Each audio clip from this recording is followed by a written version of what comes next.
উপকূলীয় অঞ্চলের পরিবেশ পর্যটন ভিত্তিক সমন্বিত পরিকল্পনা প্রণয়ন প্রকল্পের যে ওয়ার্কশপ আর কিছুক্ষণের মধ্যেই শুরু হবে।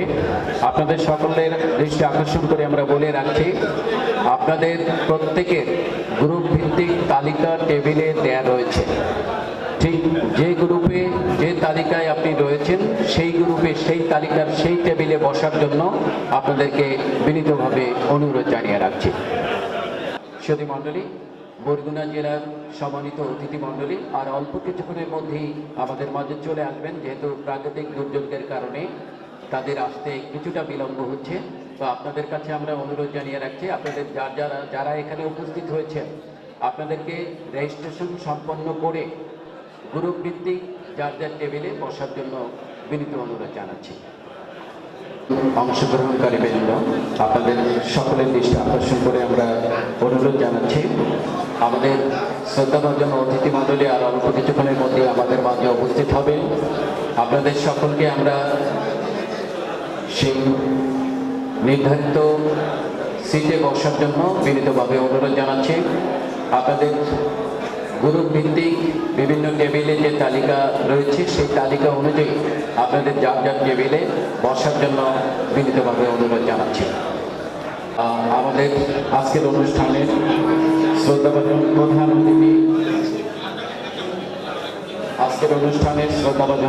অতিথি বরিশাল বিভাগের মাননীয় বিভাগীয় কমিশনার জনাব মোহাম্মদ আমিনুল আহসান মহোদয় আমাদের উদ্দেশ্যে রওনা হয়েছেন। অল্পক্ষণের মধ্যেই তিনি আমাদের মাঝে উপস্থিত হবেন। তাই আপনার যারা আজকের এই ওয়ার্কশপে যারা সম্মানিত পার্টিসিপেন্ট বৃন্দ রয়েছেন, আপনাদের সকলকে আমরা আবারও অনুরোধ জানাচ্ছি, গ্রুপ ভিত্তিক যে টেবিলে যার তালিকা রয়েছে সেই অনুযায়ী আপনাদের সকলকে বসার জন্য বিনীতভাবে অনুরোধ জানাচ্ছি। পায়রাবন্দর নগরী ও কুয়াকাটা উপকূলীয় অঞ্চলের পরিবেশ পর্যটন ভিত্তিক সমন্বিত পরিকল্পনা প্রণয়ন এই প্রকল্পের ওয়ার্কশপ কিছুক্ষণের মধ্যেই শুরু হবে। আপনার সকলেই অবগত আছেন, আজকের এই অনুষ্ঠানের শ্রদ্ধাভাজন প্রধান অতিথি আমাদের মাঝে উপস্থিত হবেন বরিশাল বিভাগের মাননীয় বিভাগীয় কমিশনার জনাব মোহাম্মদ আমিনুল আহসান মহোদয়। তিনি অল্পক্ষণের মধ্যেই আমাদের মাঝে উপস্থিত হচ্ছেন। আপনাদের সকলকে আমরা যার সিটে বসার জন্য বিনীতভাবে অনুরোধ জানাচ্ছি। সম্মানিত সুধী মণ্ডলী, আমরা লক্ষ্য করতে পারছি আমাদের আজকের অনুষ্ঠানে শ্রদ্ধাভাজন প্রধান অতিথি আমাদের বরিশাল বিভাগের সম্মানিত অভিভাবক, বরিশাল বিভাগের মাননীয় বিভাগীয় কমিশনার জনাব মোহাম্মদ আমিনুল আহসান মহোদয় এইমাত্র আমাদের মাঝে উপস্থিত হয়েছেন। আমরা সকলের পক্ষ থেকে তাকে আন্তরিক অভিনন্দন শুভেচ্ছা জ্ঞাপন করছি।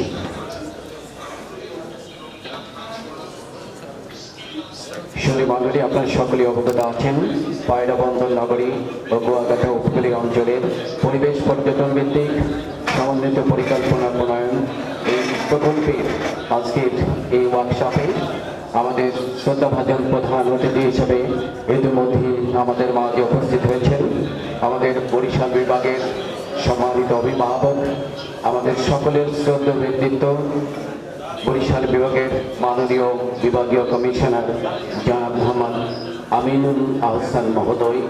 তিনি আমাদের মাঝে উপস্থিত হয়ে আসন অলঙ্কৃত করেছেন। সম্মানিত সুধী মণ্ডলী, আমাদের মাঝে সম্মানিত অতিথি হিসেবে মঞ্চে উপস্থিত হয়েছেন বরগুনা জেলার সম্মানিত জেলা প্রশাসক জনাব হাবিবুর রহমান। আমাদের মাঝে মঞ্চে উপস্থিত হয়েছেন পটুয়াখালী জেলার সুযোগ্য জেলা প্রশাসক জনাব মোহাম্মদ কামাল হোসেন মহোদয়। মঞ্চে উপস্থিত হয়েছেন পটুয়াখালী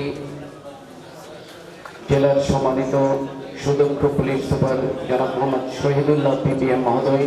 মঞ্চে উপস্থিত হয়েছেন বরগুনা জেলার সম্মানিত পুলিশ সুপার জনাব জাহাঙ্গীর মল্লিক মহোদয়। মঞ্চে উপস্থিত হয়েছেন জোনাল কমান্ডার দক্ষিণ জোন বাংলাদেশ কোস্ট গার্ডের সম্মানিত জনাব নিজামুদ্দিন সর্দার। মঞ্চে উপস্থিত হয়েছেন আমরা লক্ষ্য করতে পারছি বীর মুক্তিযোদ্ধা পটুয়াখালী জেলা পরিষদের সম্মানিত প্রশাসক জনাব আলহাজ খলিলুর রহমান মোহন মহোদয় মঞ্চে উপস্থিত রয়েছেন। বাংলাদেশ আওয়ামী লীগ পটুয়াখালী জেলা শাখার সম্মানিত সাধারণ সম্পাদক বীর মুক্তিযোদ্ধা আলহাজ কাজী আলমগীর মহোদয় মঞ্চে উপস্থিত হয়েছেন। আমরা দেখতে পাচ্ছি বাংলাদেশ আওয়ামী লীগ পটুয়াখালী জেলা শাখার সম্মানিত সাধারণ সম্পাদক বীর মুক্তিযোদ্ধা ভিপি আব্দুল মান্নান মহোদয় মঞ্চে উপস্থিত রয়েছেন। এই প্রকল্পের সম্মানিত প্রকল্প পরিচালক জনাব শরীফ মোহাম্মদ তারিকুজ্জামান মহোদয় এবং আজকের এই অনুষ্ঠানে সভাপতিত্ব করছেন জনাব মোহাম্মদ ওয়াহিদুর রহমান, অতিরিক্ত বিভাগীয় কমিশনার, বরিশাল বিভাগ। সুধী মণ্ডলী, এছাড়াও আজকের এই পায়রা বন্দর নগরী ও কুয়াকাটা উপকূলীয় অঞ্চলের পরিবেশ পর্যটন ভিত্তিক সমন্বিত পরিকল্পনা প্রণয়ন এই প্রকল্পে ওয়ার্কশপে শ্রদ্ধাভাজন পার্টিসিপেন্ট বৃন্দ, আপনাদের সকলকে আমরা অভিনন্দন জানাচ্ছি।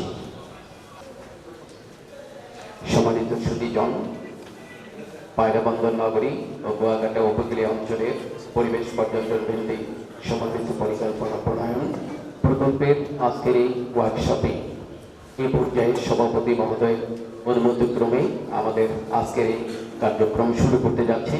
প্রথমেই আমি স্বাগত বক্তব্য উপস্থাপনের জন্য বিনীতভাবে অনুরোধ জানাচ্ছি আজকে এই অনুষ্ঠানের সম্মানিত সভাপতি তথা বরিশাল বিভাগের অতিরিক্ত বিভাগীয় কমিশনার জনাব মোহাম্মদ ওয়াহিদুর রহমান মহোদয়কে।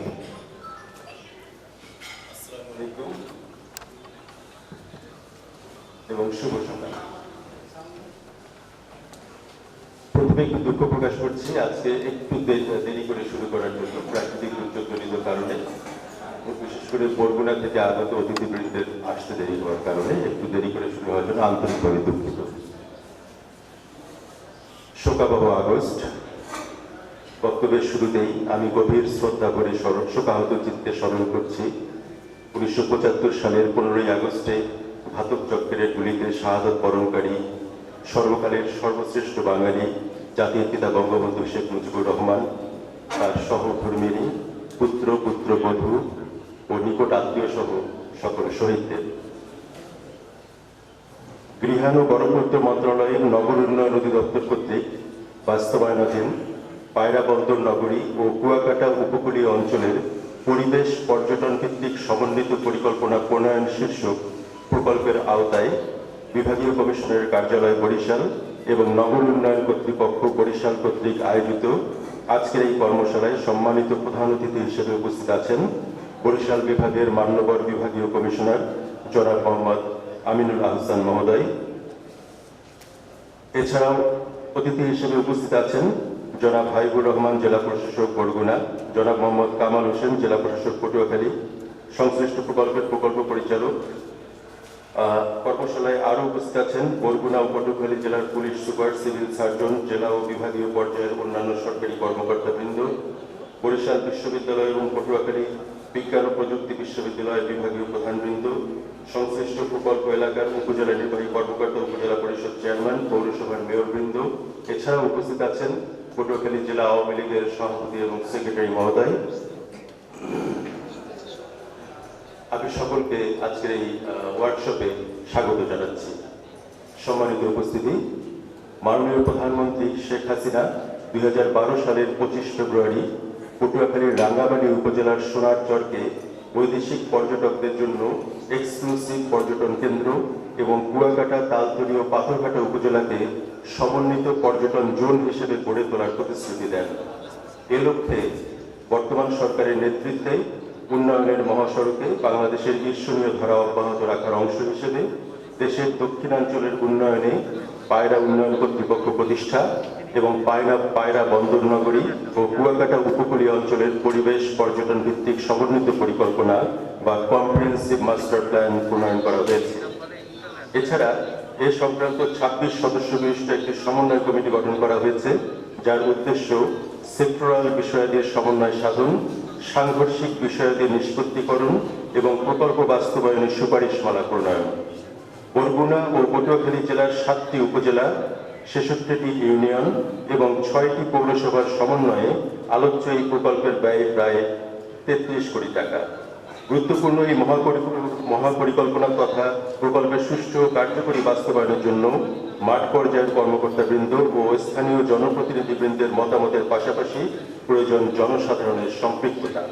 এরই পরিপ্রেক্ষিতে বিভাগীয় কমিশনারের কার্যালয় বরিশাল এবং নগর উন্নয়ন অধিদপ্তর বরিশাল কর্তৃক আয়োজিত আজকের এই কর্মশালার সকল অংশগ্রহণকারী, আয়োজনের সাথে সংশ্লিষ্ট ব্যক্তিবর্গ, সম্মানিত প্রধান অতিথি, সকল অতিথিবৃন্দ সহ উপস্থিত সকলকে আজকের এই অনুষ্ঠানে ওয়ার্কশপে স্বাগত জানাচ্ছি।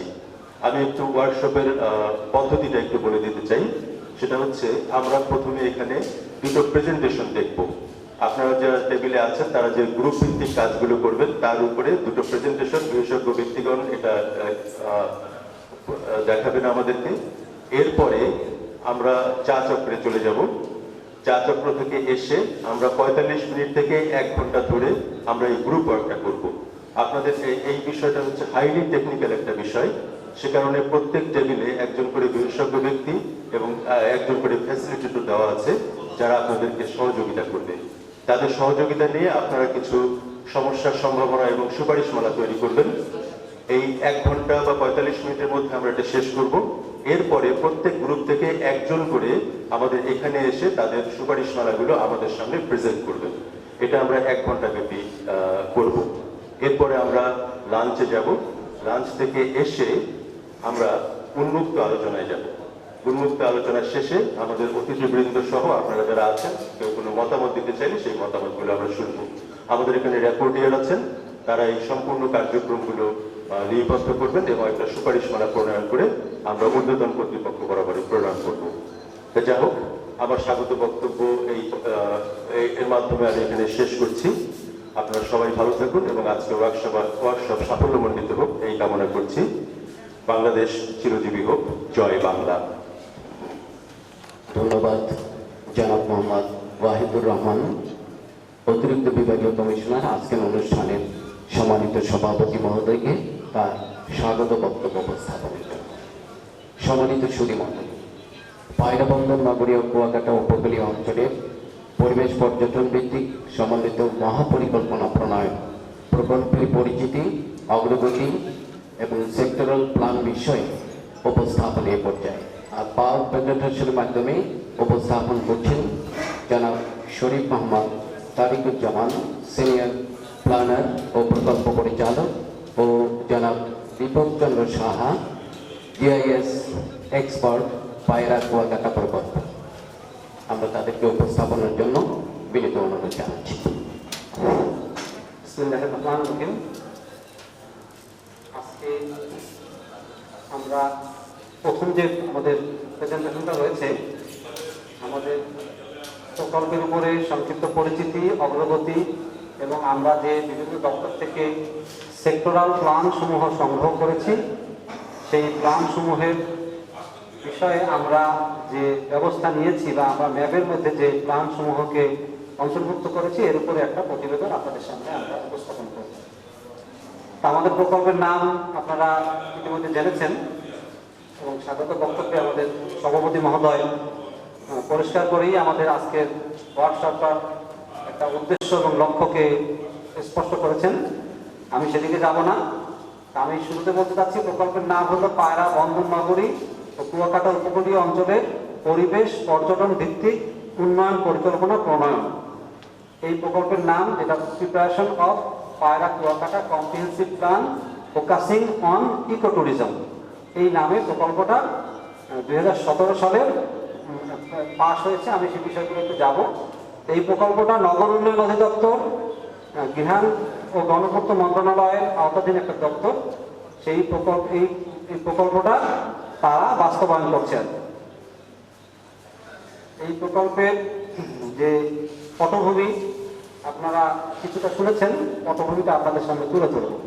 আর এর আগে নাম সম্পর্কে একটু বলে নিচ্ছি যে যদিও এখানে প্রথম মনে হবে যে এটা যেহেতু পরিবেশ পর্যটন ভিত্তিক একটা পরিকল্পনা, বা আবার যেটা ইংরেজিতে আমরা বলেছি ফোকাসিং অন ইকো ট্যুরিজম, এই বিষয়টাকে সামনে নিয়ে সবাই মনে করতে পারেন যে এটা মনে হয় একটা পর্যটন কেন্দ্রিক পরিকল্পনা। আসলে এইটা একটা কম্প্রিহেন্সিভ প্ল্যান, যেখানে পর্যটন একটা মেইন একটা এলিমেন্ট হিসেবে এখানে রয়েছে।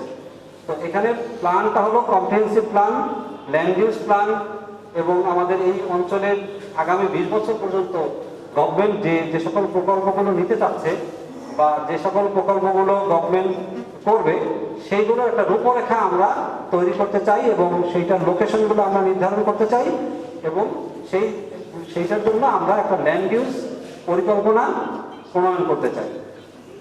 এখানে পরিচিতির ভিতরে আমরা শুনেছি যে 2012 সালের ফেব্রুয়ারি মাসে মাননীয় প্রধানমন্ত্রী মহোদয় এখানে এসেছিলেন কলাপাড়া এমবি কলেজ ময়দানে। ওনার নির্বাচনী 2টি প্রতিশ্রুতি ছিল, তার মধ্যে একটি ছিল রাঙাবালী উপজেলার সোনারচরকে বৈদেশিক পর্যটকদের জন্য এক্সক্লুসিভ পর্যটন কেন্দ্র হিসেবে গড়ে তোলা, আর দ্বিতীয় একটি ছিল কুয়াকাটা তালতলী পাথরঘাটা উপজেলার সমন্বয়ে পর্যটন জোন স্থাপন। এই 2টা বিষয়কে যেহেতু নির্বাচনী প্রতিশ্রুতি ছিল, এরপরে আমাদেরকে এই বিষয়ে 2016 সালে এর ভিতরে অনেকগুলো মিটিং হয়েছে। প্রধানমন্ত্রী দপ্তর থেকে আমাদের এই বিহার ও গণপূর্ত মন্ত্রণালয়কে নির্দেশ দেওয়া হয় যে পায়রা উন্নয়ন কর্তৃপক্ষ নামে একটা কর্তৃপক্ষ গঠন করার জন্য যে প্ল্যান এবং আইন এগুলো সবকিছু প্রণয়ন করার জন্য আমাদেরকে নির্দেশ দেওয়া হয়। সে অনুযায়ী যেহেতু মাস্টার প্ল্যান এই কাজটা নগর উন্নয়ন অধিদপ্তর করে থাকে, আমাদের বিহার ও গণপূর্ত মন্ত্রণালয় থেকে আমাদের নগর উন্নয়ন অধিদপ্তরকে এই বিষয়ে দায়িত্ব দেওয়া হয় এবং সেই ধারাবাহিকতায় 2017 সালের 27শে সেপ্টেম্বর এই প্রকল্পটির প্রকল্প প্রস্তাবনা গভর্নমেন্ট অনুমোদন দেয়। এই বিষয়টিকে আমরা এই অনুমোদন দেওয়ার পরে মূলত সেপ্টেম্বরের পরে আমরা এই প্রকল্পের কাজ শুরু করি। কাজটি অনেক বড় কাজ, আমি আপনাদেরকে সামনে তুলে ধরবো। তো এই কাজটিকে দেখার জন্য আপনারা শুনেছেন যে 26 সদস্য বিশিষ্ট একটি সমন্বয় কমিটি রয়েছে প্রধানমন্ত্রীর দপ্তরে এবং সেই কমিটির মধ্যে যতগুলা ফিজিক্যাল প্ল্যানিং রিলেটেড যতগুলা মন্ত্রণালয় রয়েছে এবং এছাড়াও অনেক মন্ত্রণালয়ের এখানে প্রতিনিধিরা, মূলত সচিব, এডিশনাল সেক্রেটারি অথবা ন্যূনতম জয়েন্ট সেক্রেটারি লেভেলের কর্মকর্তারা এই কমিটির সদস্য। এই কমিটির মূল একটা কাজ হলো যে সেক্টরাল বিষয়াদি যে মধ্যে সমন্বয় সাধন। যে আসলে তো আমাদের এই ফিজিক্যাল প্ল্যানিং নিয়ে আমাদের অনেক দপ্তর কাজ করে, এই কাজগুলোর মধ্যে যাতে একটা সমন্বয় হয় সেই জন্য এই 26 সদস্য বিশিষ্ট কমিটিটা কাজ করছে এবং প্রধানমন্ত্রীর দপ্তরের মাননীয় সচিব মহোদয়, আমাদের এই সিনিয়র সচিব মহোদয় এই কমিটির সভাপতি। এই কমিটির গত আপনার এই যে 21 সালের নভেম্বর মাসে লাস্ট একটা মিটিং হয়েছে, মিটিংয়ে কতগুলো সিদ্ধান্ত ছিল, সেই সিদ্ধান্তগুলো আমি পরে দেখাচ্ছি। আমাদের এই প্রকল্পের উদ্দেশ্য সম্পর্কে যদি বলতে হয় সেটা খুব সংক্ষেপে আমি বলবো যে আসলে গভর্নমেন্টের 6th 5-year প্ল্যানের মধ্যে একটা বিষয়টা ছিল যে আমাদের এই দক্ষিণ অঞ্চলকে ল্যাগিং রিজিয়ন হিসেবে সেখানে আইডেন্টিফাই করা হয় এবং যেহেতু ল্যাগিং রিজিয়ন হিসেবে আইডেন্টিফাই করা হয় তখন এই অঞ্চলের উন্নয়নের জন্য মূল ডিটারমিনেন্টস হিসাবে ট্যুরিজমকে নির্ধারণ করা হয় যে ট্যুরিজম কেন্দ্রিক এই অঞ্চলকে ডেভেলপ করা। এটা ছিল মূল মোটো আর কি।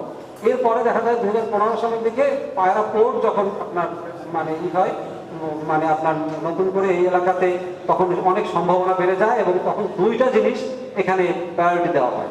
আমাদেরকে তখন নির্দেশ দেওয়া হয় যে পায়রা পোর্ট এবং ট্যুরিজম এই 2টাকে কেন্দ্র ব্যালেন্স করে এবং এই 2টাকে সামনে নিয়ে যাতে এখানে ডেভেলপমেন্ট হয় এবং এই ডেভেলপমেন্ট করতে গিয়ে যেহেতু পোর্ট একটা বিরাট ডেভেলপমেন্ট অ্যাক্টিভিটিস আর ইকো ট্যুরিজম এইটা একটা এনভায়রনমেন্ট ফ্রেন্ডলি একটা অ্যাক্টিভিটিস, এই 2টার মধ্যে কিভাবে সমন্বিতভাবে এই কাজটা সম্পন্ন করা যায় যাতে ডেভেলপমেন্টও হবে আবার এই পরিবেশও বিঘ্নিত না হবে, এইভাবে করে যাতে প্ল্যানটা করা হয় সেই জন্য আমাদেরকে নির্দেশনা দেওয়া হয় এবং সেখানে এই গভর্নমেন্টের ডেভেলপমেন্টের যে মেইন স্ট্রিমিং সেখানে যাতে এই অঞ্চলকে নিয়ে আসা যায় সেই জন্য মূলত এই পরিকল্পনা প্রণয়ন। এখানে একটা বড় ধরনের আমাদের উদ্দেশ্য ছিল যে আপনার রেজিলিয়েন্ট একটা প্ল্যান তৈরি করা এবং ডিজাস্টারের যে ঝুঁকি আছে এই অঞ্চলে সেই ঝুঁকিগুলোকে কিভাবে মিনিমাইজ করে পরিকল্পনা গ্রহণ করা যায় সেই বিষয়টা আমাদের এখানে ছিল এবং এইখানের যে টায়ারের যে প্ল্যানগুলো হবে তার ভিত্তিতে 2টা জিনিস এখানে করা হয় যে আরবান এরিয়া প্ল্যান এবং অ্যাকশন এরিয়া প্ল্যান আর পাশাপাশি রুরাল এরিয়া প্ল্যান। এই 3টা জিনিস লোকাল লেভেলে যাতে করার জন্য একটা পরিপূর্ণ একটা গাইডলাইন এখানে তৈরি করা হয়েছে। এই প্রকল্পের যে আমরা জানি যে আমাদের সভাপতি মহোদয় বলেছেন যে এখানে আমাদের 7টি উপজেলা নিয়ে মূলত আমাদের এই এলাকাটা মানে এই দুইটা ডিস্ট্রিক্টের মধ্যে পড়েছে। পটুয়াখালীর 3টি উপজেলা এবং বরগুনার 4টি উপজেলা। বরগুনার মধ্যে আছে পাথরঘাটা, বরগুনা, আমতলী এবং তালতলী, এই 4টি। এবং পটুয়াখালীর ভিতরে কলাপাড়া, গলাচিপা এবং রাঙাবাড়ি, এই 3টি। এই মোট 7টি। এর মূল এরিয়াটা বিবিএস অনুযায়ী 3300 স্কয়ার কিলোমিটার জায়গা। আর আমাদের ডিআইএস এ এই এরিয়াটা আমরা ক্যালকুলেশন করেছি, তাতে 3034 স্কয়ার কিলোমিটার জায়গা এখানে পাওয়া গিয়েছে। এই এলাকায় 390 জন প্রতি স্কয়ার কিলোমিটারের ডেন্সিটি এবং 1.58 প্রতি একরে এটার ডেন্সিটি। পপুলেশন এখানে দেওয়া আছে। আমরা এই বিষয়ের পরে আমরা যেটা বলতে চাচ্ছি, প্রকল্প বাস্তবায়ন কাল এটা 2017 সালের জুলাই মাসে, মানে আক্ষরিক অর্থে এটা মানে থিওরিটিক্যালি এটা শুরু হয়েছে 2017 সালের জুলাই মাসে এবং এইটা প্রকল্পটা শেষ হবে আগামী জুন মাসের 23 সালে, আগামী 23 সালের জুন মাসে। এবং এই সময়ের মধ্যে করোনাকালীন সময়ের কারণে প্রকল্পটা মানে কিছুটা টাইম এক্সটেনশন করতে হয়েছে। এই প্রকল্পের ব্যয় অরিজিনাল পিপিতে 26 কোটি টাকা ছিল, আর এটা রিভাইজ পিপিতে 33 কোটি টাকা ব্যয় ধরে এই প্রকল্পটা রিভাইজ করা হয়েছে। এই প্রকল্পের যে মূল যে আমাদের আউটপুট, সেইটা যদি আমাদের বলতে হয় তাহলে আমরা প্রথমে বলবো যে এখানে আমরা একটা রিজিওনাল প্ল্যান কমপ্লিট করার কথা। এই যে 7টা উপজেলার পুরো এরিয়ার ডেভেলপমেন্ট কিভাবে হবে, কোন কোন এরিয়াতে ডেভেলপমেন্ট হবে, মূল ল্যান্ড ইউজ প্ল্যানের গাইডলাইন কি হবে, এই সমস্ত বিষয়গুলো রিজিওনাল প্ল্যানে এটাকে নির্ধারণ করা হয়। এবং সরকারের যে ফিজিক্যাল প্ল্যানিং রিলেটেড যত নীতি পলিসি আছে, যেমন ধরেন সবার জন্য আবাসন, এটা গভর্নমেন্টের একটা নীতি। সবার জন্য অ্যাফোর্ডেবল হাউজিং, এটা গভর্নমেন্টের একটা নীতি। এখন এই অ্যাফোর্ডেবল হাউজিংকে কিভাবে এই মানে লোকাল লেভেলে এক্সিকিউট করা হবে, সেই বিষয়ে নীতি পলিসি এখানে রিজিওনাল প্ল্যানে মানে নির্ধারণ করা হয়। মূলত এই প্ল্যানটা একটা পলিসি প্ল্যান, প্রথম ধাপটা। দ্বিতীয় প্ল্যানটা স্ট্রাকচার প্ল্যান, এইটা উপজেলা লেভেলে আমরা করব। প্রতিটা উপজেলার জন্য একটা স্ট্রাকচার প্ল্যান থাকবে এবং সেই স্ট্রাকচার প্ল্যানটাও মানে এই হায়ার টায়ারের পরের স্টেজের মানে পলিসি প্ল্যান, এবং এখানে ল্যান্ড ইউজ যে গাইডলাইন সেটা তৈরি করা হয়।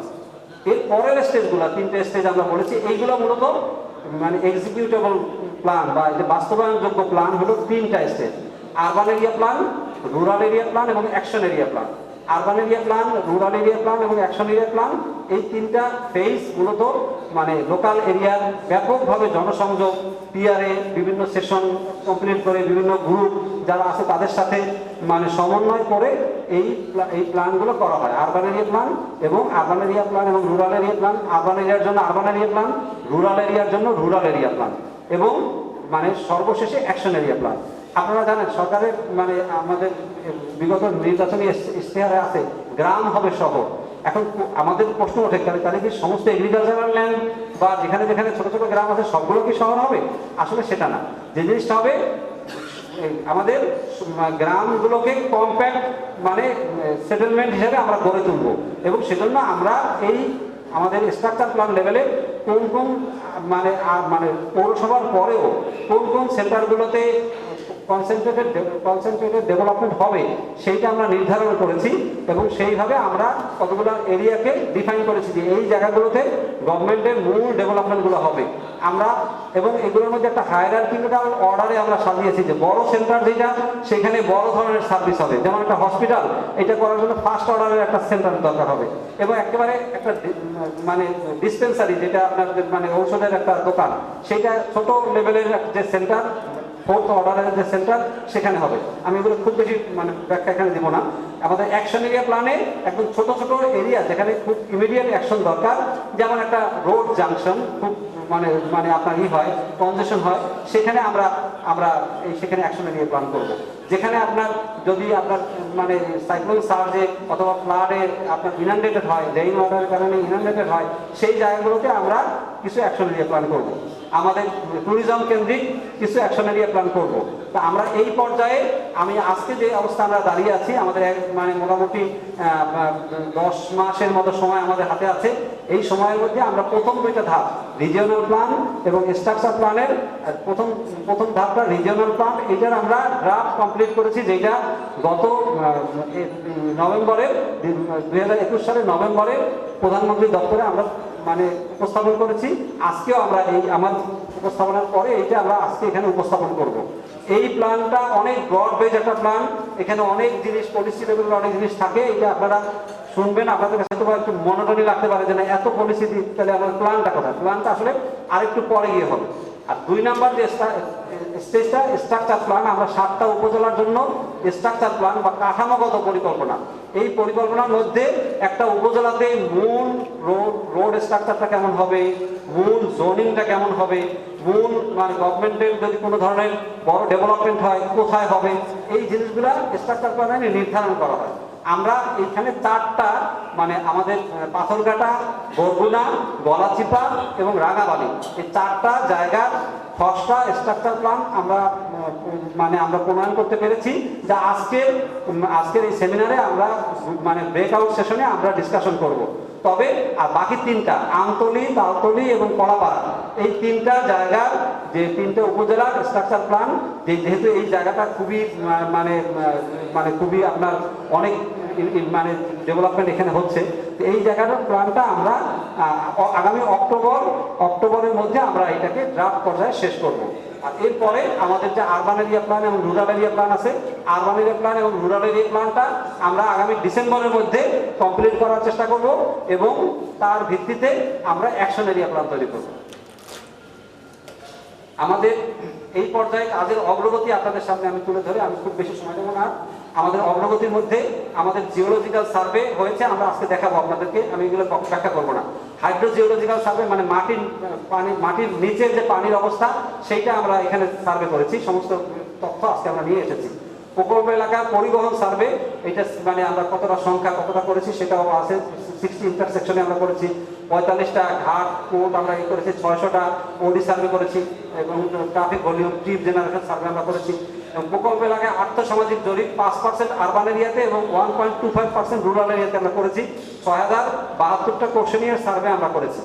আমাদের প্রকল্প এলাকার মৌজা ম্যাপ সংগ্রহ পুরো এলাকার এই 3300 স্কয়ার কিলোমিটার জায়গার পুরো এলাকার মৌজা ম্যাপ সংগ্রহ করে আমরা ডিজিটাইজেশন করেছি, এডিটিং করেছি এবং মোজাইক ম্যাপ আমরা তৈরি করেছি, যাতে আপনারা প্রতিটা এলাকার যে কোনো জায়গার ডেভেলপমেন্ট করতে গিয়ে আমাদের মৌজা ম্যাপ আপনারা মানে এখান থেকে নিতে পারবেন আর কি।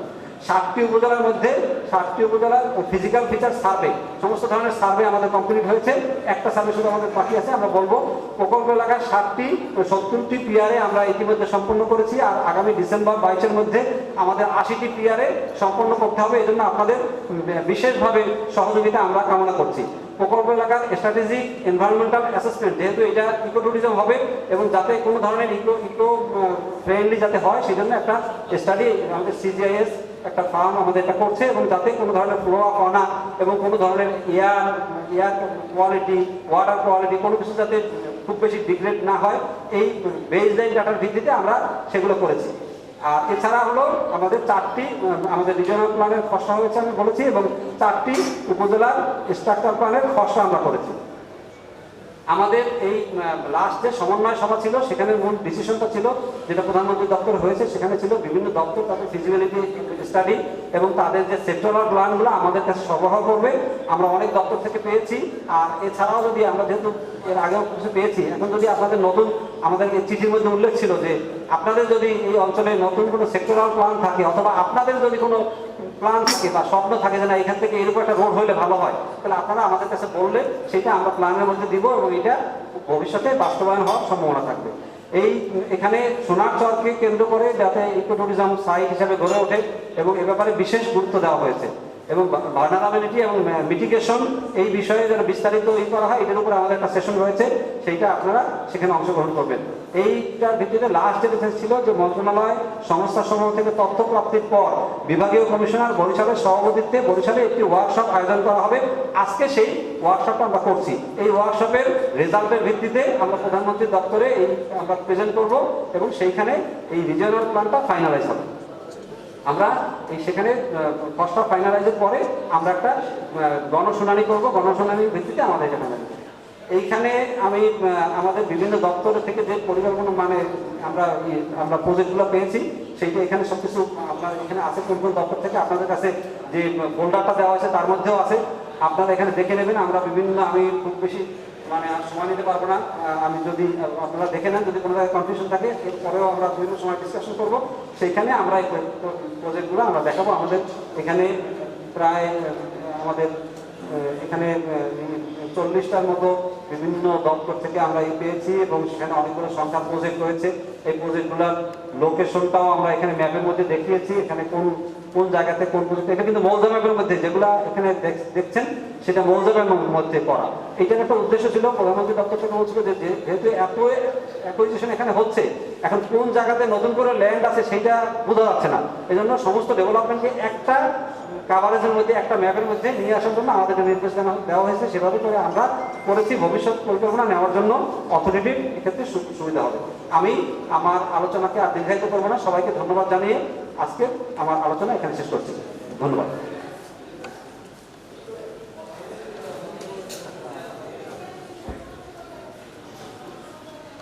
ধন্যবাদ জনাব শরীফ মোহাম্মদ তারিকুজ্জামান, সিনিয়র প্ল্যানার ও প্রকল্প পরিচালক মহোদয়কে এই প্রকল্পের অগ্রগতি প্রসঙ্গে তার ধারণা প্রদানের জন্য।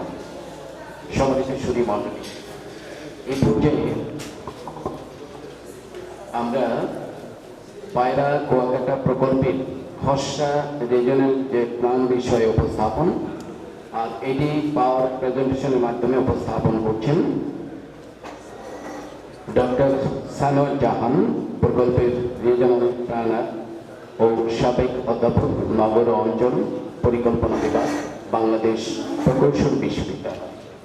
আমি ডক্টর সানোয়ার জাহানকে তার উপস্থাপনার জন্য বিনীত অনুরোধ জানাচ্ছি।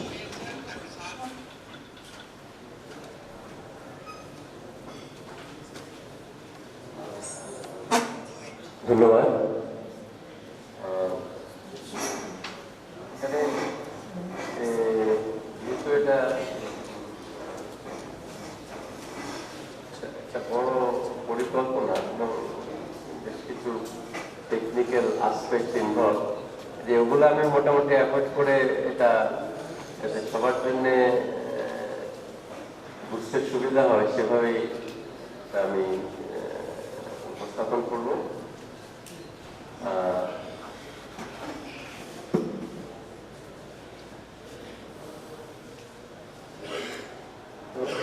ব্যাকগ্রাউন্ড তো আমাদের প্রকল্প পরিচালক মহোদয় দিয়েছেন, সেদিকে আর আমি যাচ্ছি না। তো এখানে প্রেজেন্টেশন যেটা আগেই বলা হয়েছে যে এটা একটা রিজিওনাল প্ল্যান, উপরের টিয়ার, এটা কয়েকটা লেভেলে ভাগ করা। এবং আমি একটা এক্সাম্পল যদি দিই, যে যেমন ধরেন আমাদের দেশে জাতীয়ভাবে পরিকল্পনা করা হয়, ন্যাশনাল প্ল্যান। তো সেই ন্যাশনাল প্ল্যান আমরা যেমন সরকার করেন 5 ইয়ার প্ল্যান বা অ্যানুয়াল ডেভেলপমেন্ট প্ল্যান, এটা হচ্ছে একটা আমব্রেলা টাইপের, এবং যতই নিচের দিকে যায় সবাই কিন্তু ওটা দেখে তাদের পরিকল্পনাটা করে, যাতে এই 5 ইয়ার প্ল্যান বা অ্যানুয়াল ডেভেলপমেন্ট প্ল্যানের থেকে বা পলিসি থেকে যেন দূরে সরে না যায়। এখানেও সেরকম যে রিজিওনাল প্ল্যান যেটা, সেটা একটা আমব্রেলা টাইপের প্ল্যান, প্রথমে একটা এটা মোটামুটি গাইডলাইন, এবং আরো নিচে যখন যাওয়া যাবে, যেটা আমার বলা হচ্ছে যে স্ট্রাকচার প্ল্যান এবং অ্যাকশন প্ল্যান। লোকাল এরিয়াতে গিয়ে অ্যাকশন প্ল্যান মানে হচ্ছে যে প্রজেক্টগুলো কি কি হবে, কোথায় রাস্তা হবে, কোথায় কি হবে, ওগুলো হচ্ছে অ্যাকশন। তো এখানে আমাদের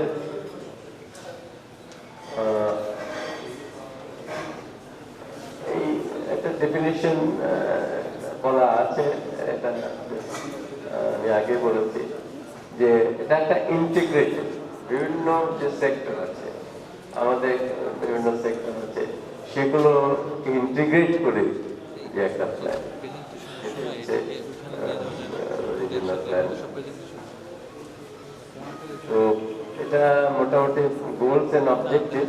এখানে আমি সময় নষ্ট করব না, এখানে গিয়ে প্ল্যানেই আমরা ডাইরেক্টলি চলে যাই। এই প্ল্যানটা করতে গেলে প্ল্যানের যে আমরা বিভিন্ন রকম ডিসিশন মেকিং কিভাবে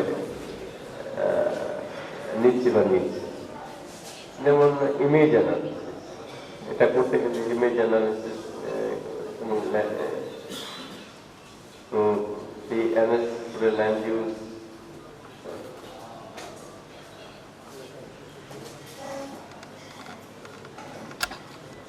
তারপরে ইমেজ অ্যানালিসিস করে এর সাথে আমরা আরো দেখি যে গভর্নমেন্টের পলিসি কি আছে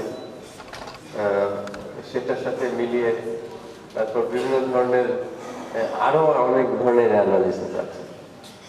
যেহেতু টেকনিক্যাল ব্যাপার আমি ওর মধ্যে যাচ্ছি না, সেই অ্যানালিসিস গুলো করে আমরা আলটিমেটলি প্ল্যানটাতে যাই। যেমন এখানে যেমন একটা ইয়ে আছে যে সুটেবিলিটি, এখানে সুটেবিলিটি যেমন ধরেন কোথায় কি হবে না হবে বা ল্যান্ড ইউজটা কি হবে, সেখানে কোন জায়গায় কোন ধরনের ল্যান্ড ইউজ হবে, হ্যাঁ, সেই সেই সেই অ্যানালিসিস গুলো আমরা সুটেবিলিটি অ্যানালিসিস।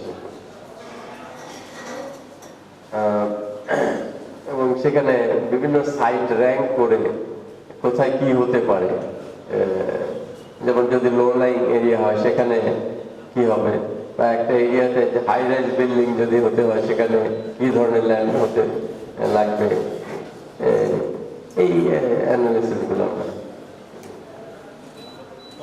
এখন আমরা একটু সিনারিওতে চলে যাই, এক্সিস্টিং সিনারিও, মানে অবস্থাটা কি। এটাই হচ্ছে যে আমাদের ল্যান্ড ইউজ এবং ল্যান্ড জোনিং যেটা, এটা কিন্তু আমরা করি, এটা আমাদের মিনিস্ট্রি অফ ল্যান্ড, যেটা সরকারি পর্যায়ে যেটা করা হয়েছে সেটা দিকে আমাদের যেহেতু নজর দিতে হবে, যেহেতু সরকারি পর্যায়ে একটা করা আছে, কাজে আমরা যেন খুব বেশি এর থেকে বাইরে চলে না যাই। তো এটা হচ্ছে ল্যান্ড মিনিস্ট্রি। এখন আমরা চলে যাই যে ডেমোগ্রাফিক প্রোফাইল, পপুলেশনের অবস্থা। এখানে আমরা যে এরিয়া, এই যে 7টা উপজেলা, এরিয়া, পপুলেশন গ্রোথ রেট কি, পপুলেশন ডেনসিটি কি, এগুলো ভেরি ইম্পর্টেন্ট। তো এখানে দেওয়া আছে। নেক্সটে আমরা পপুলেশন প্রজেকশন, অর্থাৎ এক্সিস্টিং পপুলেশন, পাস্ট পপুলেশন কি ছিল, সেটা ধরে ভবিষ্যতে কি পপুলেশন।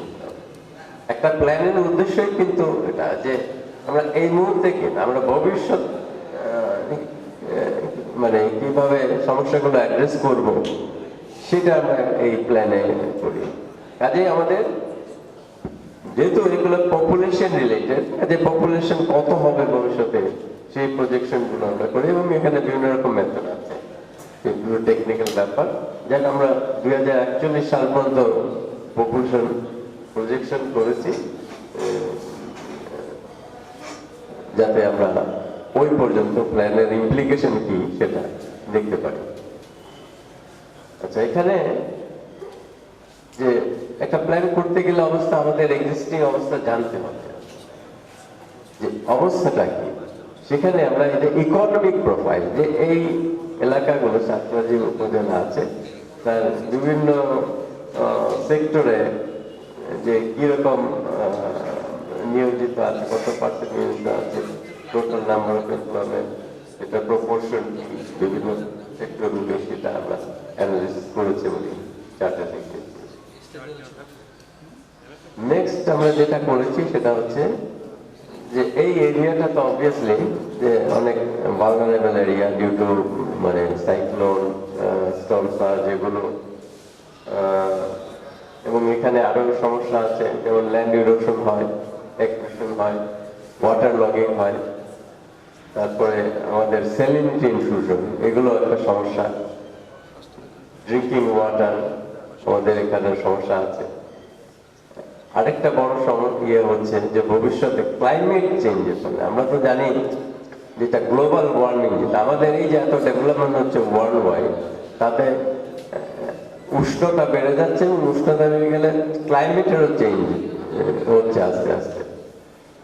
তো সেই ক্লাইমেট চেঞ্জ তো অনেক সময় আমাদের নিতে হবে। যেমন বলা হচ্ছে যে ভবিষ্যতে এই ক্লাইমেট চেঞ্জের ফলে, এত ডেভেলপমেন্টের ফলে নর্দার্ন এরিয়াগুলোতে, মানে পৃথিবী যে বরফগুলো গলতে থাকবে, কারণ উষ্ণ হয়ে যাচ্ছে, পানি বাড়তে থাকবে, এবং এই পানি বাড়লে সি লেভেল রাইজ, মানে সি লেভেলের পানিটা বাড়লে ওয়ান অফ দি মানে মোস্ট এফেক্টেড এরিয়াস হচ্ছে বাংলাদেশ। এই বাংলাদেশে এই সি লেভেল যদি রাইজ করে, বাংলাদেশে এই কোস্টাল এরিয়াগুলো তো অনেক দূর পর্যন্ত পানি চলে আসবে। It is very important. এবং পানি চলে আসা শুধু না, যেটুকু পানি আসবে তো আসবে, লবণাক্ততাও অনেক ভিতরে চলে যাবে। So these are very important things. আচ্ছা, এরপরে আমরা যাই যে ডেভেলপমেন্ট পটেনশিয়াল এবং ইকোনমিক গ্রোথ পটেনশিয়াল আছে। অর্থাৎ এই যে 7টা উপজেলার কথা বললাম, তাদের ডেভেলপমেন্ট পটেনশিয়ালটা কি, তাদের গ্রোথ পটেনশিয়াল, এটা ইম্পর্টেন্ট এই জন্যে যে যেমন একটা এরিয়া, এর ডেভেলপমেন্ট পটেনশিয়ালটা কি কম্পেয়ার টু অ্যানাদার এরিয়া। তো দুটো এরিয়া যদি আমরা কম্পেয়ার করি, যদি কোনো একটা এলাকায় যদি দেখি ইনফ্রাস্ট্রাকচার কম, রাস্তাঘাট কম, বা বিভিন্ন ফেসিলিটি কম, অন্যান্য যেটা ইলেকট্রিসিটি আছে, water supply, compare to another area যেটার এই ফেসিলিটিগুলো বেশি আছে, অবভিয়াসলি সেই এরিয়ার পটেনশিয়ালটা বেশি। কাজে এটা দেখা ইম্পর্টেন্ট আমাদের। এখন কোনো কিছু ডেভেলপমেন্ট করতে গেলে ওই পটেনশিয়াল এরিয়াতে যদি না করি, তাহলে ওটা ফেল করবে। এখন প্রশ্ন দাঁড়াচ্ছে যে এরিয়াতে ইনফ্রাস্ট্রাকচার নাই, সেখানে ডেভেলপমেন্ট করবো না? হ্যাঁ, করতে হবে। সেইখানে করতে গেলে সেটাই আমরা দেখিয়ে দিচ্ছি যে এই এলাকা লেগিং রিজন, পটেনশিয়াল কম, কারণ ইনফ্রাস্ট্রাকচার নাই। কাজে এটাকে উন্নয়নের আওতায় আনতে হলে এখানে আগে ইনফ্রাস্ট্রাকচার, রাস্তাঘাট, ফেসিলিটি তৈরি করবে। কাজে এই জিনিসগুলো নিয়ে আসতে হবে। এখানে আমরা মানে কিছু ফেসিলিটি বেসিসে, population density, road length, existing various socio economic, school, college, মাদ্রাসা, গ্রোথ সেন্টার, এইগুলো আছে এই ফেসিলিটিগুলো, এবং বিভিন্ন ধরনের স্ট্রাকচার, বিল্ডিং কত আছে, এইগুলো নিয়ে আমরা একটা ইউজুয়ালি কিছু টেকনিক্যাল মেথড আছে, যেটা হয়তো আমরা মানে যারা এক্সপার্ট তারা ইউজ করতে হয়। সেই টেকনিক্যাল মেথড আমরা এখানে এক্সপ্লেন করছি না, এটা প্রসিজার। এই বেসিসে করলে কি দাঁড়ায় সেটা আমরা ফেসিলিটিগুলো নিলাম, আমরা টেকনিক্যাল যে মেথড অ্যাপ্লাই করলাম, করে এখন দেখা যাক যে পটেনশিয়াল এরিয়াগুলো কি। এই যে 7টা উপজেলা আছে, আমরা যদি লিজেন্ডে যাই আমরা দেখতে পাই আর কি, যে লাল এরিয়াগুলো হচ্ছে পটেনশিয়াল কম, তারপরে যে এর উপরে যেটা একটু হলুদ টাইপের পুর, একটু হালকা সবুজ, মডারেট, ডিপ সবুজ, পটেনশিয়াল খুব ভালো আর কি, হাই পটেনশিয়াল। কাজে এখান থেকে আমরা বুঝলাম যে এই এলাকার অবস্থাটা। কাজে যারা এখানে মানে আছেন লোকাল লিডার্স, বা আপনারা দেখলেন যে এখানে কি অবস্থা। কাজে এখানে করা যেতে হবে। সবসময় তো সরকারের পলিসি মেকাররা জানেন না কোথায় কি অবস্থা।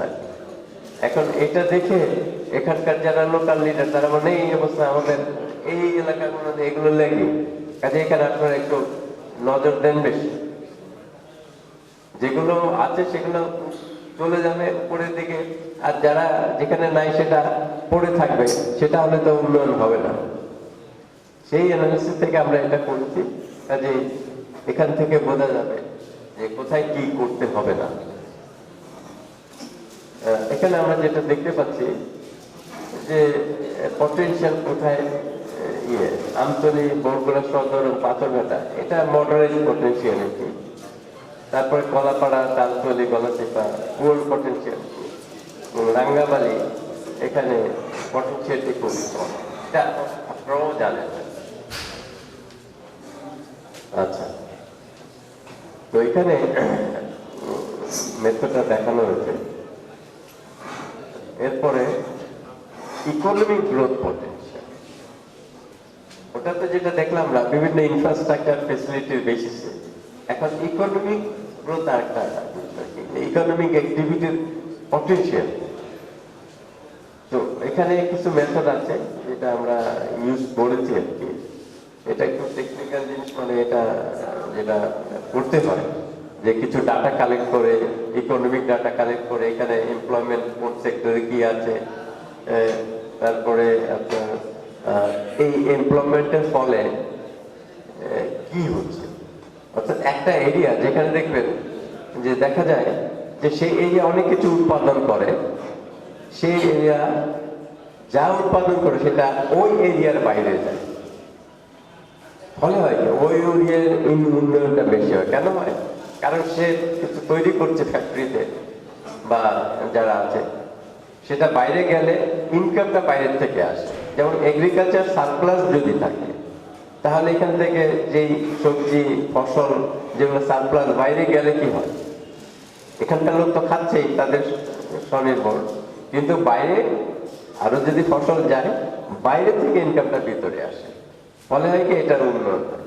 কাজেই যেই অ্যাক্টিভিটি গুলো, যেই এমপ্লয়মেন্ট গুলো এই কাজটা করে, সেটাকে আমরা বলি বেসিক এমপ্লয়মেন্ট। বেসিক এমপ্লয়মেন্ট মানে হচ্ছে এখানে যেমন বাংলাদেশের বেসিক এমপ্লয়মেন্ট গার্মেন্টস। গার্মেন্টসের যত এমপ্লয়মেন্ট আছে, এরা কি করে, বেশিরভাগই এক্সপোর্ট করে। কাজেই তারা বেসিক এমপ্লয়মেন্ট বলতে পারে। সেরকম প্রত্যেকটা এলাকার লোকাল এরিয়াতেও যদি বেসিক এমপ্লয়মেন্ট বেশি থাকে, যা এই এলাকায় যা উৎপাদন হচ্ছে আর কি, কৃষি হোক অকৃষি হোক যাই হোক, সেটা যদি বাইরে বিক্রি করা যায়, ওই এলাকার উৎপাদনটা বাড়বে। কাজে এই জিনিসগুলো আমরা দেখেছি আর কি। দেখে এগুলো অনেক ইয়ে আছে কিভাবে করতে হয়, মেথড ইউজ করেছি আমরা। তো ইউজ করে এখানে আমরা কিছু ডাটা ইউজ করে দেখাচ্ছি যে আসলে কোন এলাকার ইয়েটা বেসিক এমপ্লয়মেন্ট কি অবস্থা বা টোটাল এমপ্লয়মেন্টের কি অবস্থা, এখানে আমরা যেটা দেখাচ্ছি আর কি। তো এখন ওখানে উপজেলা ওয়াইজ আমরা অ্যানালিসিস দেখিয়েছি আর কি। সেখানে আমরা দেখতে পাচ্ছি Amtali has the highest increase in basic employment. ওই যে আমাদের ডাটা আছে এখানে 2003 আর 13, কারণ এরপরে এই বছর ডাটা কালেক্ট হচ্ছে, নেক্সট ইয়ার হয়তো আমরা একবারে লেটেস্ট ডাটা দিয়ে অ্যানালিসিস করতে পারবো। ডাটা যেটা আছে 13 পর্যন্ত আছে, সেই অনুযায়ী আমরা এখানে দেখেছি আর কি 3 থেকে 13-তে কি অবস্থা হয়েছে, কে বেশি ইনক্রিজ করছে, কে কম করেছে, এগুলো। তো education sector greatest number of basic employment. Obviously hotel, restaurant, community, এগুলো হচ্ছে বেসিক এমপ্লয়মেন্ট। কারণ এডুকেশন সেক্টর আর কি, একটা এলাকায় অনেক কলেজ টলেজ থাকে, সেখানে কিন্তু বাইরের থেকে অনেক ছেলেমেয়েরা পড়তে আসে। আবার হোটেল রেস্তোরাঁ, এখানে যেমন অনেক হোটেল রেস্তোরাঁ আছে, সেই বিভিন্ন দেশে বিভিন্ন এলাকা থেকে এখানে আসে, এগুলো কিন্তু বেসিক এমপ্লয়মেন্ট।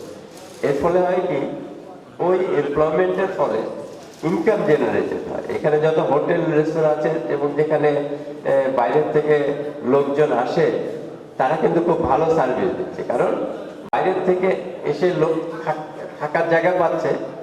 তারা কি করছে, ঢাকা থেকে সে এখানে খরচ করছে। খরচ করলে কি হবে, এই ইনকামটা কিন্তু এই এলাকারই থাকছে। কাজেই ওইদিকে দেখতে হবে যে আরো ভালো যদি ফেসিলিটি দেওয়া যায়, তাহলে আরো দূর দূর অনেক জায়গা থেকে এখানে লোক আসবে। এখন যেমন পদ্মা সেতু হয়ে গেছে খুব তাড়াতাড়ি, কাজে এইখানে প্ল্যান করে ফেলা, লোকাল যারা আছেন আর কি, লোকাল গভর্নমেন্ট বা লোকাল অ্যাডমিনিস্ট্রেশন, তাদের তাড়াতাড়ি প্ল্যান করে গভর্নমেন্টের কাছে ইয়ে করে দেন, যেখানে আমরা যদি ভালো করতে পারি, বাইরের থেকে লোক আসবে, আসলে পরে এই এলাকায় ইনকাম ব্যয় করবে, তাহলে আমরা এই এলাকার উন্নয়ন আরো বেশি হবে। কাজেই এইভাবে আমরা জিনিসটা দেখতে পাই। আচ্ছা, এখানে আরেক ধরনের অ্যানালিসিস আমরা করেছি আর কি, যে এটা গ্রোথ অফ এমপ্লয়মেন্ট দিয়ে আছে। তো সেখানে আমরা দেখিয়েছি যে আমতলীটা একটু ফাস্ট গ্রোয়িং এলাকা, এটা হয়তো। তারপরে এরপরে যেটা আমরা 3টা অ্যানালিসিস করেছি, তো মাঝখানের অ্যানালিসিস যেটা করছি, যাতে আমরা যদি ওই ন্যাশনালের সাথে চিন্তা করি, জাতীয় পর্যায়ে কি অবস্থা যাচ্ছে, কোন ইন্ডাস্ট্রি কোন সেক্টর গ্রোথ করছে, সেই হিসাবে কিন্তু আমরা অত ভালো নাই এই এলাকা। সেকেন্ড যেটা, কিন্তু আবার লোকাল, জাতীয় পর্যায়ে আমরা যদি লোকালি চিন্তা করি, যে তাহলে কথাগুলো এই আমতলী এবং চালতলী যেটা দেখতে পাচ্ছি, কিছু লোকাল এমপ্লয়মেন্ট যেটা জাতীয় পর্যায়ে হয়তো অত গ্রো করছে না, কিন্তু এই লোকাল লেভেলে দেখছি আমরা যে এই 3 সাল থেকে 13 সাল পর্যন্ত ভালো গ্রো করেছে। কাজে এটা সেই কারণগুলো লোকাল কারণে গ্রোথ করবে।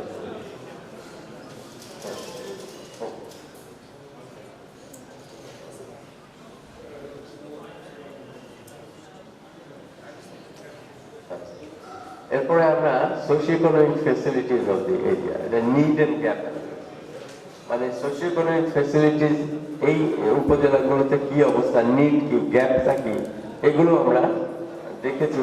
এবং কতগুলো আছে, ইন্ডিকেটর আছে, যেটা দিয়ে বোঝা যায় যে কোন কত পপুলেশন থাকলে কোন ফেসিলিটিটা দরকার হবে, সেই হিসেবে আমরা এটা আইডেন্টিফাই করেছি। করে এই একটা টেবিল আমরা বের করেছি, যে এটা হচ্ছে এক্সিস্টিং ফেসিলিটিস পার 1000 পপুলেশন। আমরা যদি ওই পপুলেশন ওয়াইজ ফেসিলিটি দেই, এক্সিস্টিং ফেসিলিটি এটা প্রতি 10,000 পিপলে কি আছে, এটা হচ্ছে এক্সিস্টিং। কিন্তু যদি আমরা পপুলেশন ওয়াইজ ঠিক ফেসিলিটিটা দেই আর কি, তাহলে কি দাঁড়াবে? দেখেন, সবকিছু কিন্তু মোটামুটি একই লেভেলে চলে আসছে। এর আগে কিন্তু এক এক জায়গায় এক এক রকম, কোথাও বেশি কোথাও কম, পপুলেশন ওয়াইজ কিছু নাই আর কি। এটাই আমরা দেখি। ঠিক আছে, এরপরে সরি স্যার, আমি একটু ইন্টারেস্ট করলাম। স্যারের যে মানে প্রেজেন্টেশন, এটা আসলে অনেক টেকনিক্যাল এবং সময় লাগবে, যেহেতু সময় আমাদের কম। আমি যদি 2-3 মিনিটের মধ্যে বাদ বাকি মেইন পয়েন্টসগুলো আমি একটু স্যারের পক্ষে আমি বলে যাচ্ছি।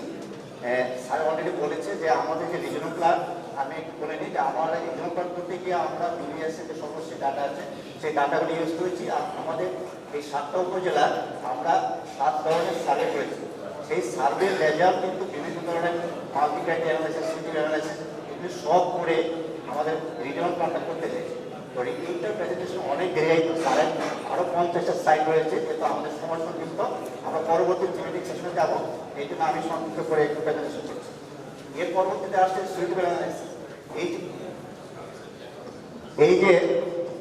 এই যে আমাদের সার্ভেগুলি করেছি, এই সার্ভেগুলি করে সম্পন্ন করে কিছু টেকনিক্যাল মেথোডোলজি আছে, যেটা আমরা বলেছি জিওলজি সার্ভে করেছি, হাইড্রোজিওলজি সার্ভে করেছি, ট্রান্সপোর্ট সার্ভে করেছি, সোশিও সার্ভে করেছি।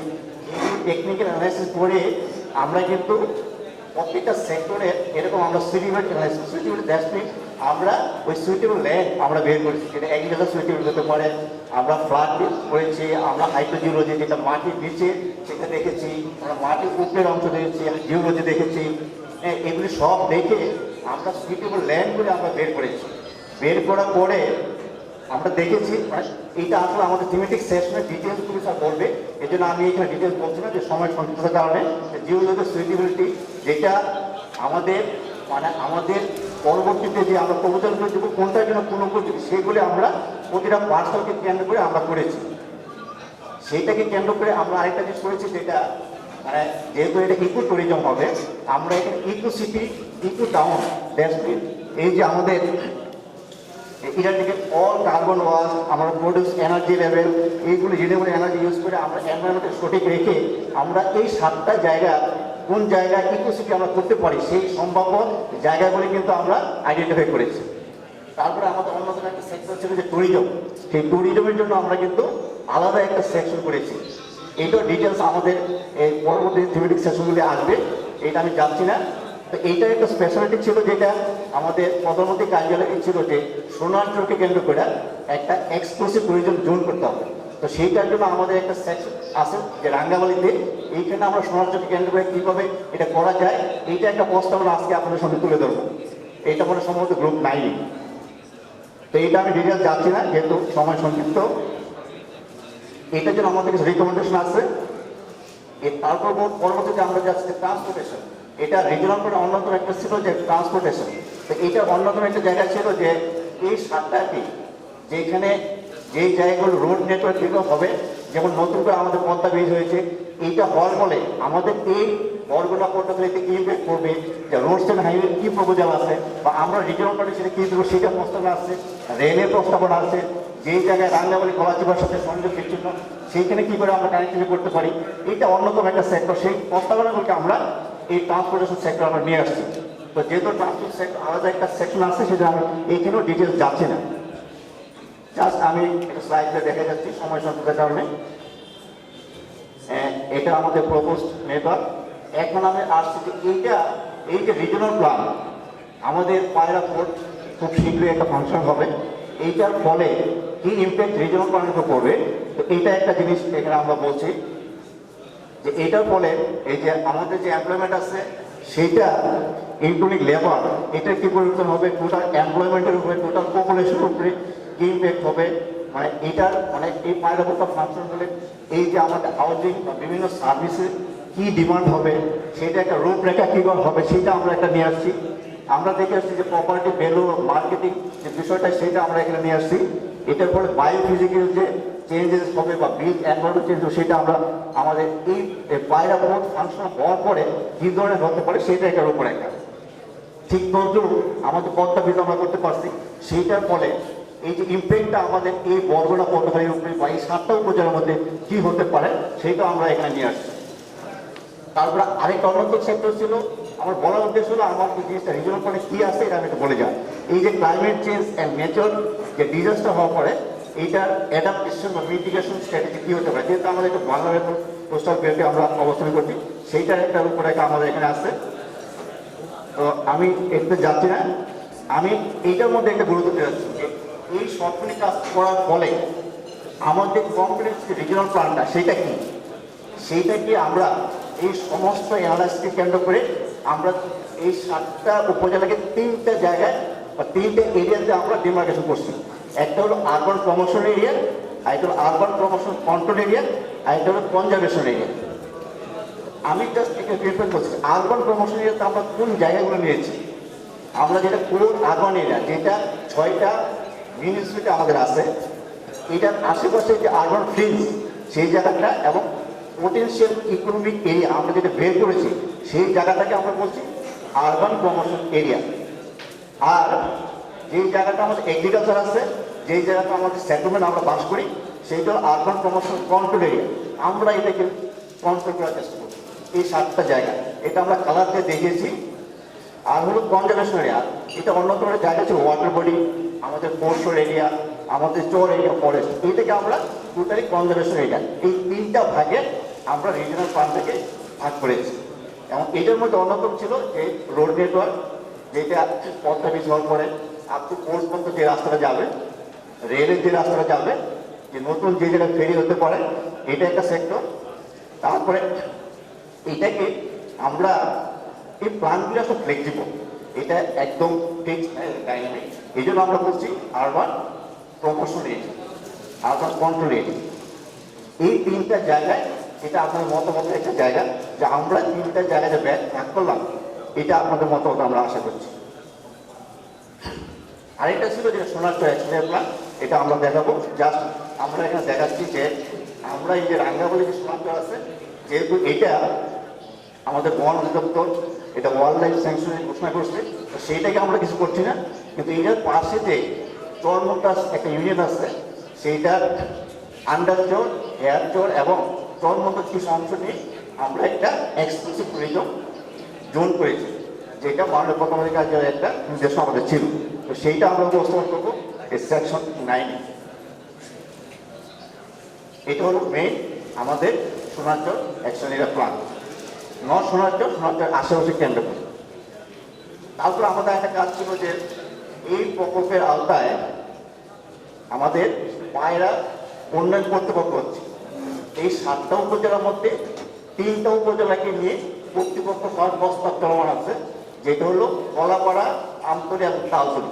এটা হলো মেইন কোর এরিয়া। এটা উন্নয়ন কর্তৃপক্ষ হওয়ার একটা প্রস্তাব চলমান আছে ক্যাবিনেট ডিভিশনে। আর বাদ বাকি যে 4টা উপজেলা আছে, এটা 2টা পটুয়াখালী এবং বরগুনার ডিসি অফিসের মাধ্যমে নিয়ন্ত্রিত হবে।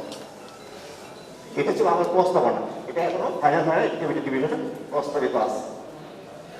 আর এইটা কাজ করতে গিয়ে ডিটেলস অনেক কিছু আছে, এর আমি যাবো না, যেহেতু সময় সংক্ষিপ্ত। এইগুলো আমি আমার সংক্ষিপ্ত বসে আছি। Thank you.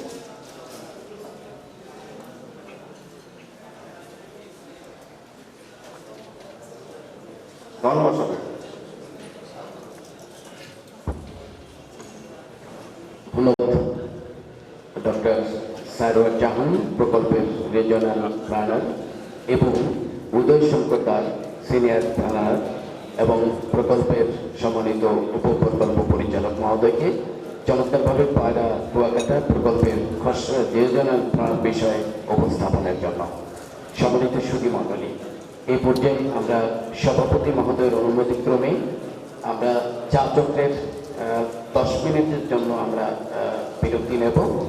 আপনারা যারা সম্মানিত পার্টিসিপেন্ট রয়েছেন, আপনাদের দৃষ্টি আকর্ষণ করে আমরা বিনীতভাবে অনুরোধ জানিয়ে রাখছি, জাস্ট 10 মিনিট পরেই কিন্তু আমরা আমাদের এই প্রকল্পের যে 9টি থেমেটিক প্ল্যান সংক্রান্ত গ্রুপ রয়েছে তার ডিসকাশন হবে।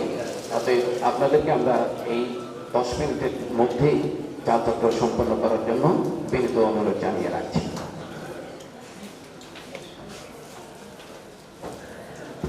সম্মানিত অংশগ্রহণকারী বৃন্দ, এখন বাজে হচ্ছে 11টা 47 মিনিট। তা আমরা ঠিক 12টার সময় এখানে আমাদের গ্রুপ ওয়ার্কটা শুরু করব এবং গ্রুপ ওয়ার্কের জন্য সময় থাকবে 45 মিনিট। আপনাদের নাস্তা এখানেই সার্ভ করা হবে। আপনারা আমি একটু যারা নাস্তা সার্ভ করবেন দ্রুত সার্ভ করার জন্য অনুরোধ জানাচ্ছি। এই 12-13 মিনিটের মধ্যে আমরা একটু ওয়াশরুম থেকে শুরু করে নাস্তাটা আমরা শেষ করে নেবো এবং 12টা থেকে শুরু করে 12টা 45 পর্যন্ত আমাদের এটা চলবে। 12টা 45 থেকে 1টা পর্যন্ত আমরা এখানে উপস্থাপনা শুরু করবো এবং তারপরে লাঞ্চে চলে যাবো। ধন্যবাদ সবাই। ধন্যবাদ স্যারকে, অভিনন্দন। আমরা আপনাদের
Thank you.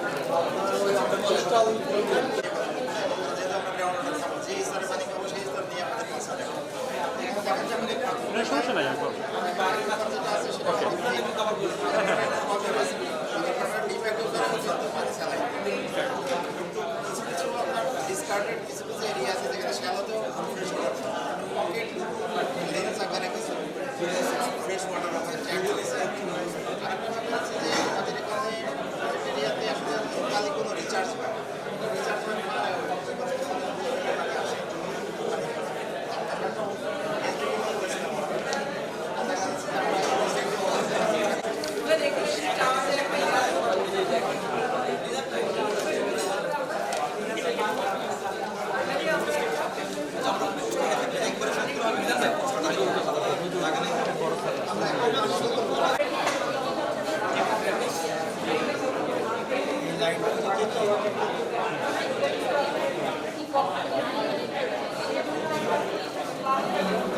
এই আসলে আপনারা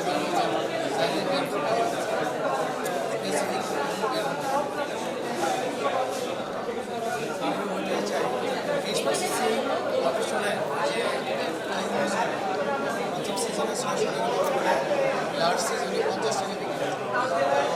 প্রসেস সিস্টেম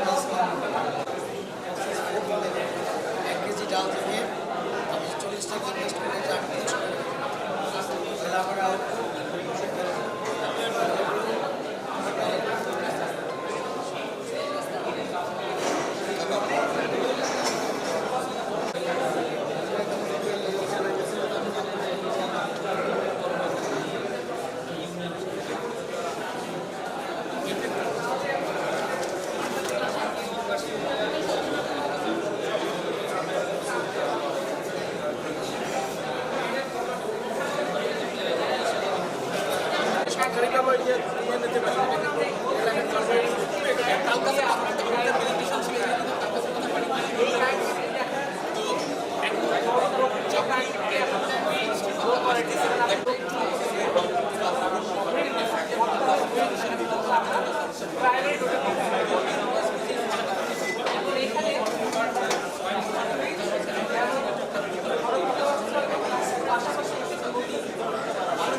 পাশে যে আনপ্লান্ট ফরেস্ট লাগিয়ে অনেক জমি সেটা নষ্ট হয়ে যাবে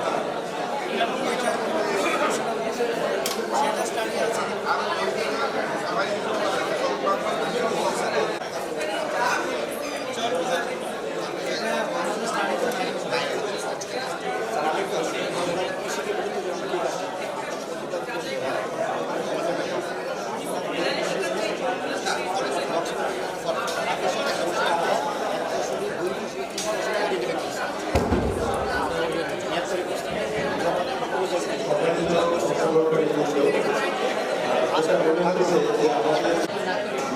আচ্ছা, 1 নম্বর গ্রুপ যেটা বলছিলাম আপনাদের প্রেজেন্ট করবে কে?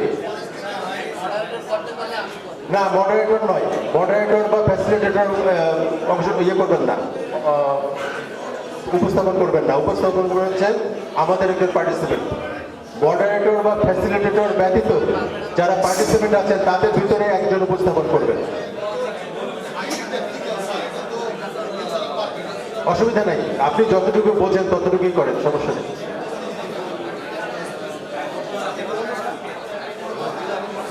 হ্যাঁ, আমরা আসলে জানতে চাচ্ছি যে আমাদের যে গ্রুপে আপনারা বসছেন তারা কে কতটুকু বুঝলেন, আপনাদের গ্রুপ ভিত্তিক কতটুকু বোঝা হলো এবং তার ভিত্তিতে আপনাদের কি সুপারিশ করতে চান সেই বিষয়টি।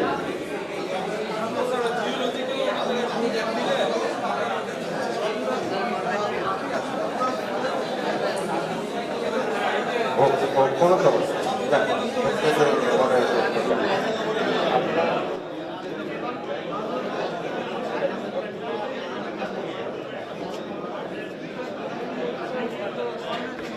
1 নম্বর গ্রুপ কি প্রস্তুত? কে প্রেজেন্ট করবেন? আসেন এখানে।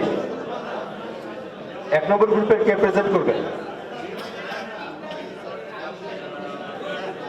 যদি 1 নম্বর গ্রুপের সময় লাগে তাহলে আমরা পরের গ্রুপে যাই, 2 নম্বর গ্রুপকে আমরা করি, পরে 1 নম্বর গ্রুপ করি। 2 নম্বর গ্রুপ কোনটা? 2 নম্বর গ্রুপে কারা আছেন? পায়রা কুয়াকাটা প্রকল্পে দুর্যোগ ব্যবস্থাপনা 2 নম্বর গ্রুপে প্রেজেন্ট করবেন কে?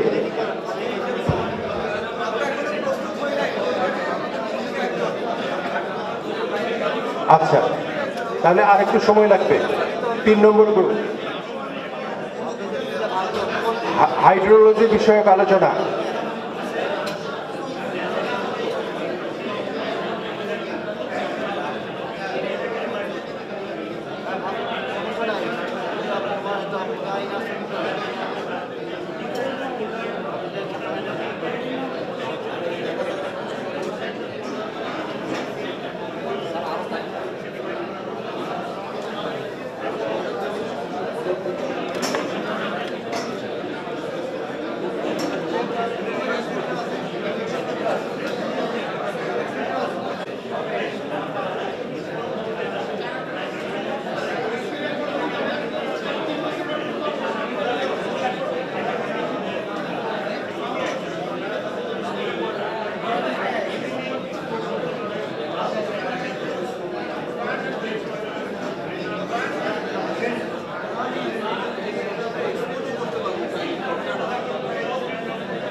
আমাদের